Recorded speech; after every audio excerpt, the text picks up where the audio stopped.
Senhoras e senhores, tudo bem? Sejam muito bem-vindos. Para quem não me conhece ainda, professor Dorival Conte Júnior, Língua Portuguesa. Quero conversar com você, especialmente que fez essa prova aí que você está vendo na sua tela, oficial de administração da Prefeitura de Santos. Vou fazer aqui os comentários das questões dessa prova, que foi no último domingo. Os comentários são 10 questões de gramática, vou fazer os comentários também das 3 questões de redação oficial. Vamos lá? Bom, em primeiro lugar aqui é o seguinte, a banca te deu aí um trecho de um texto de Cora Coralina, pede para você ler e faz a pergunta aqui. Eu tenho aqui as 3 perguntas, estão desta forma aqui porque foi um candidato que me passou, a prova parece que não foi liberada, né, para a banca.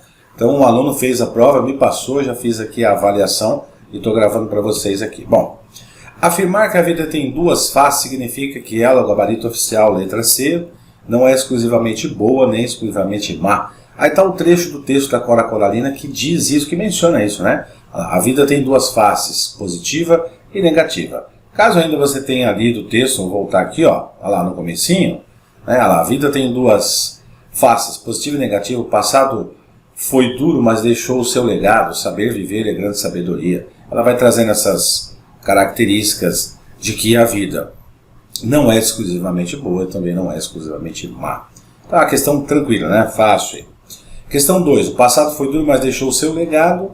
Outra maneira de escrever a frase sem alterar o seu significado original e reproduzida em que alternativa? Ou está reproduzida em que alternativa? A respeito ou a despeito de o passado haver sido difícil, deixou ensinamentos. Deixa eu voltar um pouquinho aqui, ó, aqui no texto, ó. Olha lá, né? Aqui, ó, na frase 2 aqui, ó, na questão 2, na verdade, aqui, ó, deixa eu puxar a setinha aqui, ó. Então tá aqui a resposta, tá vendo, ó? Inclusive o candidato que me mandou também fez essa resposta aqui, ó. Bom, deixa eu já fazer por aqui para vocês, ó. Tá vendo essa conjunção mas aqui, ó? Ela é uma conjunção que indica uma adversidade, né? Ela é uma conjunção adversativa. Bom, se ela é adversativa, se a banca questiona aqui, bom, outra maneira de escrever a mesma frase sem alterar o seu sentido original. Quando se menciona a palavra sentido, lá no nosso material comentei com vocês, né? A palavra sentido tem a ver com conjunção, tem a ver com advérbios, mas principalmente conjunção. Se a gente já tem uma conjunção na frase, no texto que foi dado para nós aqui, ó, então nós temos que aproveitar isso também nas outras. Aqui tem uma conjunção aditiva, ela não é igual à conjunção adversativa. Aqui eu tenho um pronome relativo. O pronome relativo tem outro sentido, ele tem sentido restritivo aqui, né, porque você tem 2 orações, ó, o legado difícil, o qual nos deixou o passado, impede-nos de ser feliz. Então esse que aqui, ó, esse que ele está retroagindo aqui, pegando aqui o substantivo, trazendo dentro dele. Você pode trocar por legado aqui, você pode trocar por o qual, né? Também dá certo. Então nós temos uma oração subordinada adjetiva e ela é vou por aqui em cima, tá? Ó, restritiva. Por que restritiva? Porque apresenta um pronome relativo e nós não temos aqui o isolamento por vírgulas. Então não pode ser adversativa. Aí a despeito de, né, ainda que tem essa questão adversativa, o passado foi duro e isso, olha a adição aqui de novo, ó.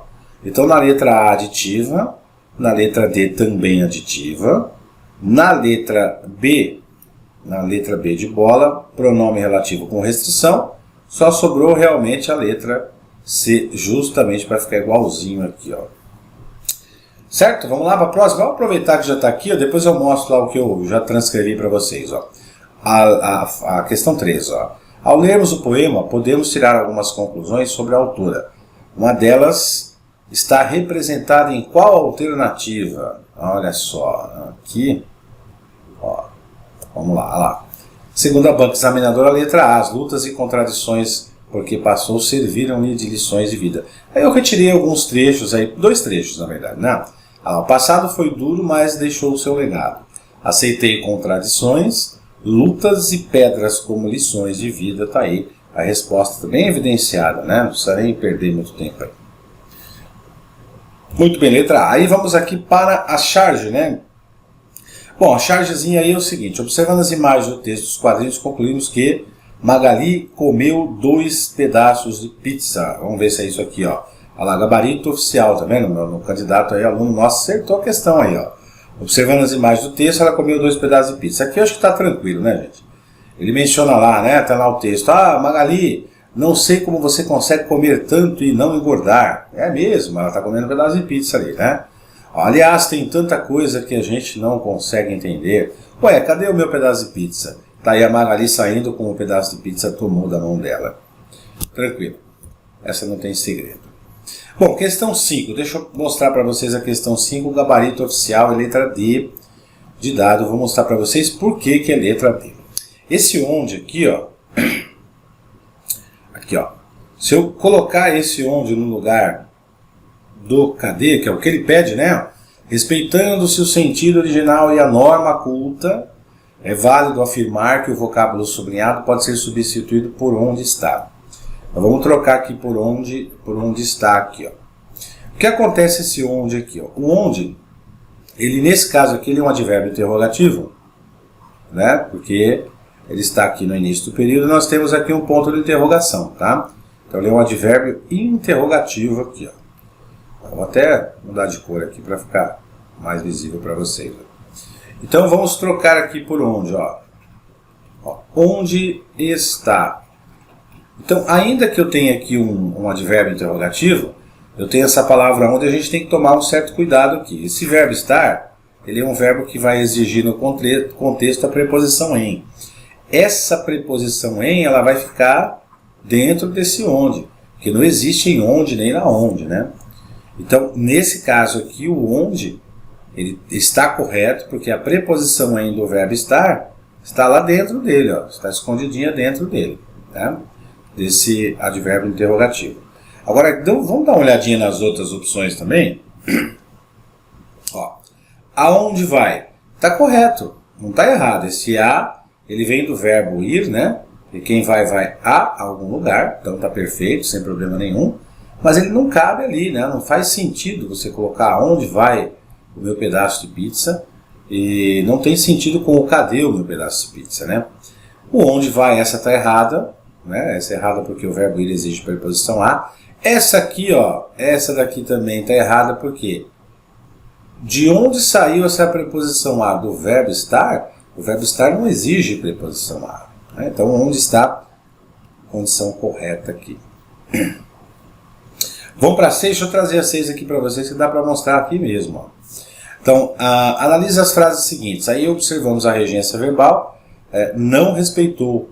Ela não respeitou a gramática normativa na frase 1, apenas na 1. Vamos ver por quê. Bom, vamos pegar aqui primeiro a frase 2. O rapaz pagou. O verbo pagar é um verbo bitransitivo, é um verbo que tem 2 objetos. Quem paga, paga algo a ou para alguém. Esse alguém é a amiga. Você vê que ela recebe o acento de crase. Por quê? Porque a preposição a saiu do verbo ir, somou ao artigo a de amiga, que é uma palavra feminina que admite artigo a anteposto. Então a regência aí correta. E a regência está correta na sua plenitude aqui, justamente porque esse verbo é um verbo transitivo direto e indireto. Então, a amiga aqui é o objeto indireto e a antiga dívida, o objeto direto. Então, a regência do verbo está perfeita. Na frase 3, chegou a. O verbo chegar é um verbo intransitivo, ele não tem complemento, mas ele exige um adjunto adverbial, que no caso é a cidade, adjunto adverbial de lugar. E ele exige preposição a quando indica destino. Então, o verbo chegar indicando destino, preposição a é a preposição correta, tá certa a preposição aí.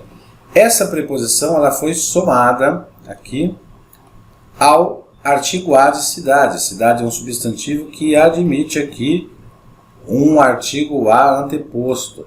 Preposição a do termo regente, que é o verbo, mais o artigo a, que é crase obrigatória aqui, ó. Agora, na frase, está correta, né? Na frase 1 é o seguinte: o verbo pagar, como na frase 2, é o mesmo verbo, né? Ele é um verbo transitivo direto, mas quem paga, paga algo. a conta de luz aqui, ó, é o algo. Não deveria ter esse acento de crase aqui, ó. Então o correto aqui é tirar esse acento de crase. Tirou a crase, aí a regência fica correta, porque esse elemento que está aqui, né, a conta de luz, ele é o objeto direto desse verbo aí.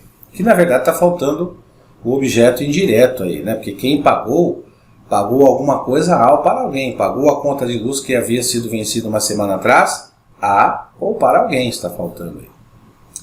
Legal? Vamos para frente aqui, ó. Questão de concordância aqui, ó. Leia os períodos a seguir, o gabarito oficial é letra D de dado. Vamos ver por que está correto, depois eu volto lá na questão original e vou mostrar as outras opções para vocês. Bom, um professor e uma professora. Nós temos um sujeito aqui, né?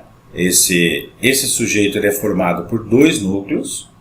Então, os dois núcleos aqui, ó. O primeiro núcleo é o professor, o segundo núcleo é o professor, e nós temos aqui a soma, né?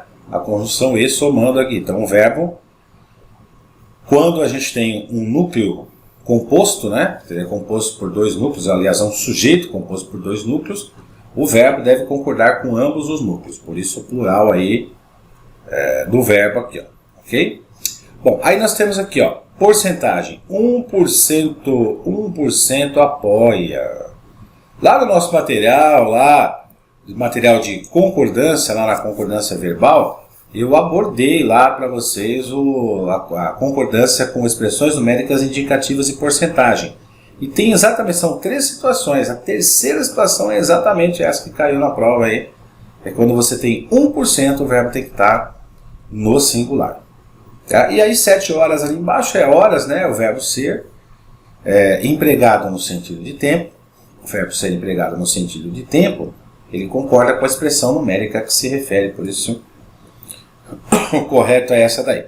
Agora quer ver? Vamos pegar aqui ó, a questão 7, né? Ó, vejam como estava facinho aqui, tranquilo de fazer. Ó, nosso candidato errou aqui, né? Ó, assinalou essa daqui, não é essa, né? Ó, é essa daqui. Ó. Bom, espero que ele tenha mudado, ou ela, eu não sei quem foi que me mandou isso aqui.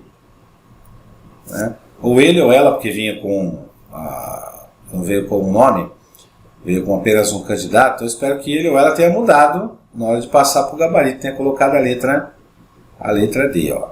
Ó, por que não pode ser A? Ó, o verbo aqui ó, no singular. Olha aqui, ó, forão, esse verbo aqui não existe, né, gente? Ó, forão, risca aí, né? E também aqui, ó, a letra C não pode ser, né? 1% apoiarão. Então você já elimina as opções aí. Vamos para frente. Texto, deram um texto aí, outro texto. E aí pergunta, de acordo com o primeiro parágrafo do texto, olha lá, há efetiva relação entre as atividades humanas e o risco de extinção de grande número de insetos, de acordo com o primeiro parágrafo do texto. Aí você voltar aqui vai ver, né? Olha lá, dois novos estudos realizados por universidades da Finlândia e da África do Sul, envolvendo 30 cientistas de todo o mundo, viram que mais de 500 mil de insetos estão ameaçados de extinção graças a atividades humanas. Né? Ou seja, risco de existência da espécie aqui. Ó, a efetiva relação entre as atividades humanas e o risco de extinção de grande número de insetos. Já no primeiro parágrafo já dá para identificar isso aí, questão simples aí. 9. Sobre a atuação ou sobre a situação das abelhas no cenário mundial, assinale a alternativa correta. Letra D. Elas têm papel fundamental na sobrevivência de várias espécies, incluindo a humana. Vamos voltar um pouquinho? Ó, volta lá. Acima de tudo aqui, quer ver? Olha, deixa eu. Onde a gente encontrou isso aqui, ó. Assim, ó, o segundo parágrafo, ó. A situação é preocupante porque esses animais, principalmente as abelhas, são os maiores responsáveis pela polarização. Isso significa que muitas plantas que realizam a manutenção do oxigênio no ar e que são consumidas por animais e humanos, tá vendo ali? Dependem delas para sobreviver. E depois os novos artigos de fatores perda habitual, poluição, tá vendo? Aparece poluição, práticas agrícolas prejudiciais, tudo isso prejudicando aqui a ação. Aqui, ó, eles têm fundamental sobrevivência, inclusive na humana, claro. Questão 10. Uma efetiva medida para a preservação dos insetos e bem-estar das pessoas foi transcrita em qual alternativa? Segundo a banca examinadora, letra A. A comunicação e envolvimento com a sociedade civil e os formuladores de políticas públicas. Olha aqui, ó, vamos voltar aqui no texto. Onde que eu achei isso? Ó? Voltando aqui no texto. Ó. Aqui, ó. Aqui, ó, no último parágrafo. Pega o último parágrafo que você encontra isso aqui, ó. Aqui, ó. Acima de tudo, a comunicação e o envolvimento com a sociedade civil e os formuladores de políticas públicas são essenciais para o futuro bem-estar mútuo das pessoas e dos insetos. Tá aí no último parágrafo aí. Tranquilão. Prova de português aí foi de graça, gente, de graça. Questãozinha lá de gramática, 2, 3 questões lá. Tranquilo, o resto de interpretação. Vamos lá para a redação oficial? Bom, rapaziada, vamos lá para outra parte, 3 questões de redação oficial. Vou pegar aqui já na 36, ó, o fecho de correspondências oficiais utilizado para correspondências endereçadas a autoridades de mesma hierarquia e hierarquia inferior é atenciosamente. Tranquilo também lá no nosso material, nas nossas aulas, inclusive, de redação oficial, eu trago exatamente isso que está no manual de redação, que é justamente o fecho, né, o respeitosamente e o atenciosamente. Quando a gente tem autoridades de mesma hierarquia ou hierarquia inferior, a gente vai usar o atenciosamente. Quando a autoridade é superior, inclusive o presidente da República, aparece lá no manual de redação, aí o respeitosamente. Então tá ok. Bom, essa questão alguns candidatos me pediram para avaliar porque acharam que estava errado, o gabarito, né? Não é a precisão. Vamos ver. A qualidade do texto oficial é de suma importância na administração pública, até aí, sem novidades, né? Na relação de atos normativos. Assim, o atributo que se caracteriza pela articulação da linguagem comum ou técnica para a perfeita compreensão da ideia veiculada no texto, manifestação do pensamento ou da ideia com as mesmas palavras, evitando o emprego de sinonímia com o propósito meramente estilístico. E escolha de expressão ou palavra que não confira duplo sentido ao texto, segundo a banca. Precisão. Muita gente perguntando para mim assim, professor, não pode ser aqui a letra A, inclusive esse candidato marcou a letra A, tá vendo? A clareza. Perfeitamente possível essa confusão, mas eu trouxe para vocês aqui o manual de redação, dá uma olhada nisso aqui, ó. O item 3.1 está lá, clareza e precisão, isso aí é do manual de redação da Presidente da República, é retirado de lá, tá? A clareza deve ser a qualidade básica de todo o texto oficial. Pode-se definir como claro aquele texto que possibilita imediata compreensão pelo leitor. Não se concebe que um documento oficial ou um ato normativo de qualquer natureza seja redigido de forma obscura, que dificulte ou impossibilite sua compreensão. A transparência é requisito do próprio Estado de Direito. É inaceitável que um texto oficial ou um ato normativo não seja entendido pelos cidadãos. O princípio constitucional da publicidade não se esgota na mera publicação do texto, entendendo-se ainda a necessidade de que o texto esteja claro. Aí ele continua, isso aqui é do manual de redação, tá? Olha lá, ó. Para obtenção de clareza, vamos lá para não confundir clareza com precisão, tá? Sugere-se, manual de redação, hein? Utilizar palavras e expressões simples em seu sentido comum, salvo quando o texto versar sobre assunto técnico, hipótese em que se utilizará nomenclatura própria da área. B. Usar frases curtas, bem estruturadas, apresentar as orações na ordem direta e evitar intercalações excessivas. Em certas ocasiões, para evitar ambiguidade, sugere-se a adoção da ordem inversa da oração. C. Buscar a uniformidade do tempo verbal em todo o texto. Letra D. Não utilizar regionalismos e neologismos. Letra E. Pontuar adequadamente o texto. Letra F. Explicitar o significado da sigla na primeira referência a ela. E letra G. Utilizar palavras e expressões em outro idioma apenas quando indispensáveis, em razão de serem designações ou expressões de uso já consagrado ou de não terem exata tradução. Nesse caso, grafe-as em itálico, conforme orientações do subitem 10.2 deste manual. Você vê que aqui em nenhum momento menciona algo relacionado à questão. Agora olha só a precisão. Olha o que diz a precisão. Repito, isso aqui é do manual de redação, gente. Ó. O atributo da precisão completa a clareza e caracteriza-se por A. Articulação da linguagem comum ou técnica para a perfeita compreensão da ideia veiculada no texto.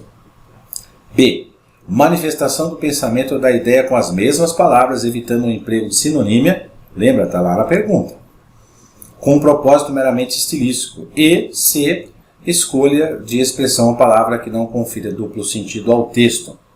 Viu que está na precisão aí? Agora volta lá. Olha lá, olha o que ele diz lá. Aqui, ó, bem aqui, ó. Ele começa aqui, tá vendo? Ó, assim, ó lá, o atributo, tá vendo? Que se caracteriza a partir daqui, ó. Se caracteriza pela articulação da linguagem comum ou técnica para a perfeita compreensão da ideia veiculada no texto. Ponto e vírgula, esse seria a letra A, essa manifestação do pensamento seria a letra B, e a letra C, o E, escolha de expressão ou palavra que confira duplo sentido. Perfeito? Ele retirou exatamente do manual de redação. Isso tem a ver com precisão e não com clareza. Beleza? E a última questão sobre a aplicação do brasão, do cabeçalho comunicação brasão ofício, está correto afirmar que deve ser usado no topo da página sem necessidade de aplicação de cores. Vou voltar um pouquinho aqui na pergunta só para você verificar as outras opções, que são completamente infundadas, né? Olha aqui, ó. Então a gente pega aqui, por exemplo, ó, na letra A, tá vendo aqui, ó? Deve constar os nomes dos órgãos secundários. O manual de redação não traz em nenhum momento, né? Quando necessários da menor para a maior hierarquia. Piorou, isso aqui é invenção do examinador. Letra B. O espaço para inserção do brasão deve ser de 2 entrelinhas. Isso não existe no manual de redação também.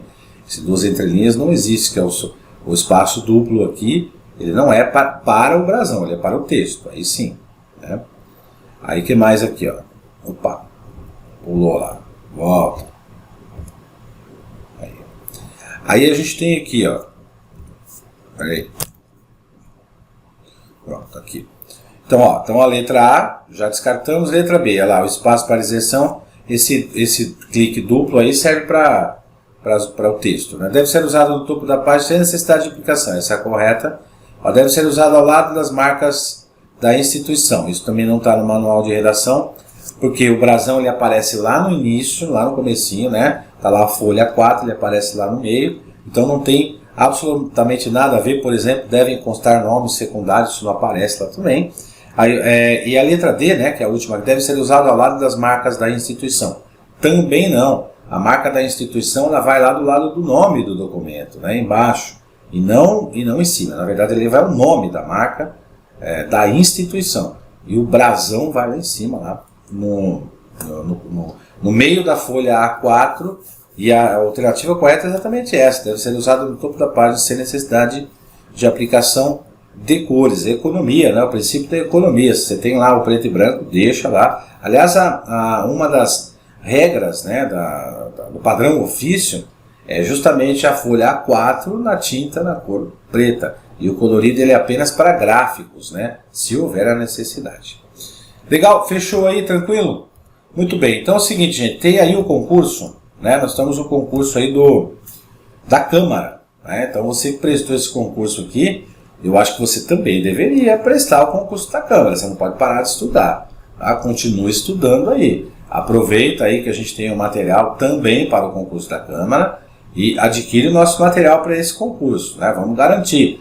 Eu fui bem na prova, tal, eu acho que está tudo certo. Não vai atrás disso não. Também já passei por isso aí em concursos públicos, depois eu aprendi. Opa, vamos lá, vamos prestar vários concursos. Aí você é chamado em 2 ou 3, isso vai acontecer, isso aconteceu comigo também, vai acontecer com você. E aí você vai e escolhe aquele que você achar legal, tá? E é bacana isso acontecer. Então uma dica que eu dou para vocês, não para de estudar não, continua, tá? Eu vou trazer uma experiência própria, minha aqui, ó. Um concurso público, muitos anos atrás, eu prestei, achei que tinha ido bem. O que eu fiz? Relaxei, logo 2 semanas depois tinha um outro concurso. Eu deveria ter continuado os estudos. Eu simplesmente relaxei, falei, não, já fui bem nessa prova, tenho certeza que fui aprovado. E não fui por 2 pontos, hein, por 2 pontos. E me arrependi de não ter estudado essas 2 semanas. Certeza absoluta, se eu tivesse estudado essas 2 semanas, que faltava nesse meu caso aí, esse exemplo, eu teria sido aprovado. Aí depois vieram outros, e aí eu aprendi. Então, aprenda comigo, gente. Aprenda comigo, aprenda conosco, aprenda com quem já passou por isso. Não para de estudar, não. Continua até você tomar posse naquele cargo que você realmente deseja. Então, vai lá, clica no link, né, aí abaixo, para você adquirir esse material para o concurso da Câmara, especialmente da Câmara aí, para você ser aprovado aí, você que está em Santos. Grande abraço para vocês, bons estudos, estamos juntos. Vou te ver lá no nosso curso online de novo, né? Até você ser aprovado, nós estamos juntos aqui. Abraço para você, bons estudos, até a próxima. Valeu!